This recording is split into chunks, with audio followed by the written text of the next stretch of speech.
Hello and welcome to Mudrex. In this video, we'll show you how to delete stop-loss take-profit orders on Mudrex. Open the Mudrex app and on your home screen, tap on the Spot Holdings Quick Action. You can also find it in the Overview tab under Portfolio. Under Spot Holdings, you will see all your current holdings. For this video, let's choose Bitcoin.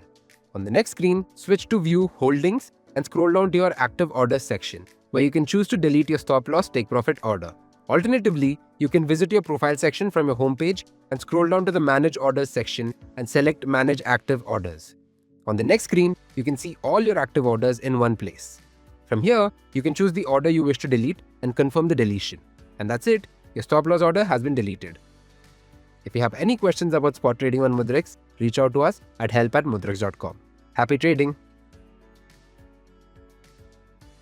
Crypto products and NFTs are unregulated and can be highly risky. There may be no regulatory recourse for any loss from such transactions. For any queries, contact us at support@mudrex.com.